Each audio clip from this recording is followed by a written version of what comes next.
Joe, thank you for that update. Busy night in the sky. There's a footwear frenzy going on in the city right now. A special sneaker made just for New York is in such high demand, people are fighting to own a pair of these things. CBS 2's Michael Conran shows us how Nike's Pigeon has feathers fly. My name is Jeff Staple. I'm the founder, creative director of Staple Design, and I'm from New York City. What do you think about the scene? I mean, just stepping in between. I was walking beside you while they were bringing you with all the security.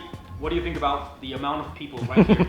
It's insane. You know, I was just talking about it with my girl, and like, we've been to a lot of countries, you know, that are typically known as like epicenters of street culture and sneaker culture, like Tokyo, you know, China, Shanghai, London, Paris, LA. But this reaction, like, to me coming is like pretty fucking insane, man. It's like literally like number one or number two in terms of like passion. And it wasn't about like resell or like sign my shoe so I could flip it. It was really just about like, you know, just taking a photo and just being part of it, you know.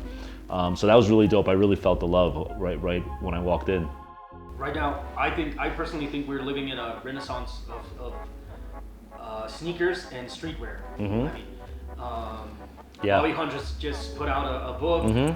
I mean, everybody's doing major stuff. Yeah. You know, what do you think that's happening right now? I agree with you. It's definitely happening.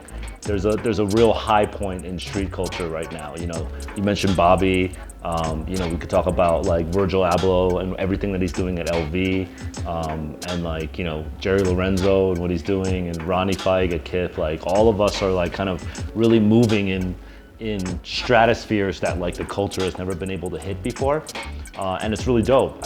Why is it happening? I think probably one of the reasons is money.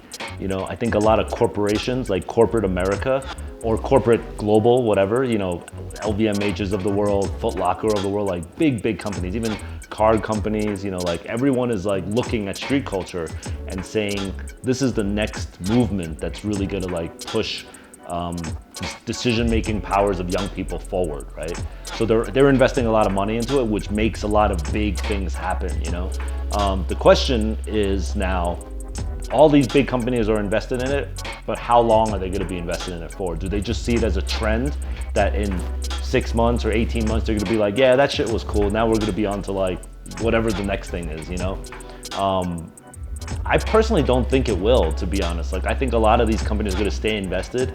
I've been saying this for the last 10 years now. If you've seen any of my old interviews, you'll hear me say that I think street culture is gonna be bigger than like skateboarding, hip hop, punk rock, like everything combined. It's gonna be like bigger than all of that. And if you look, like hip hop culture is like the biggest music industry out of all music genres now. You know, where I remember just 5 years ago, people would say like hip hop is a trend and it's gonna die. You know, so I think street culture is gonna be bigger than all of that combined. You think skateboarding aesthetic is the most important part of streetwear culture? No. No. I think it's one of the most important, but it's not the most important. Yeah. I think it's a mix of hip hop fashion, skate fashion, and punk rock all combined together. Like, if you could pour all those things into like one mixing bowl, that's what this culture is all about. You know, like even the outfit you're wearing right now, I would say like, you know, the socks is very skate and the shoes are very skate, but the top is very hip hop urban, you know what I mean? Like, and the shorts are kind of punk rock actually, they're just cut off sweats. You know, so you're sort of rocking all three literally like on one outfit, you know? Damn! Did I just get props from this? Yeah, man. Okay. I love the outfit. I notice even how your keychain is matching your shoes. Yeah. See? No, I know, it's important, you know, like. What excites you about the newest generation?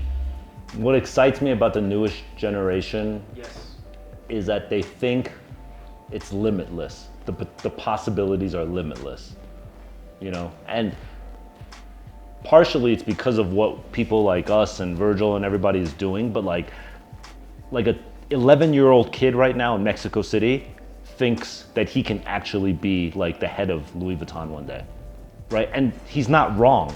But when just one generation ago, my generation, I didn't think I could have a job in street culture. Like, I didn't think I could sell a t-shirt. One t-shirt. That was my dream. Like, my dream was like, if I could sell 12 t-shirts, my dreams come true, man. You know, fucking designing a shoe for Nike and doing the Pigeon thing, like, fuck all that. That's beyond dreams. But now a kid is like, what, LV? I could do that shit. What, like, I could do a collab with NASA. You know what I mean? Like, these are all possibilities. So if that's his regular, what's his real dream? You know, so that's like what's really exciting to me about the young generation. But at the same time, what scares me about the young generation is that because of social media and the internet, all they see is the finish line.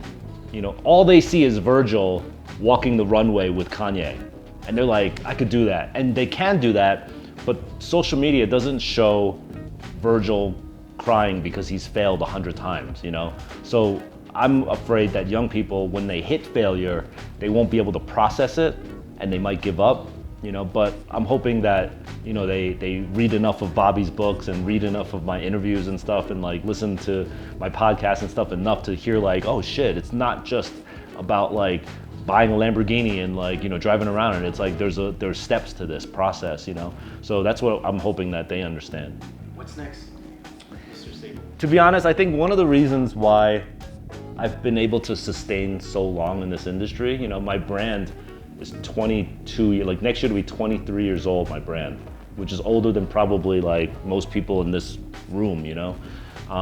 And I think one of the ways I've been able to sustain is to not have like a solid business plan. Like I kind of let it flow a little bit.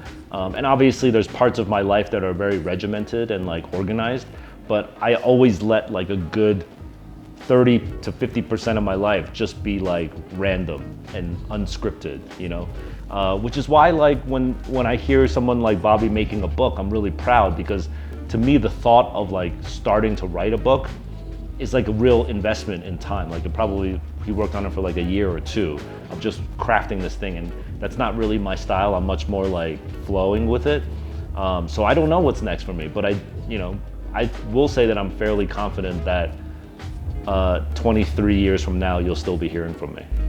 Yo, I want to appreciate your time. Laced up, good looking out. My first time in Mexico City. This is dope to just share the culture and share some stories with you, man.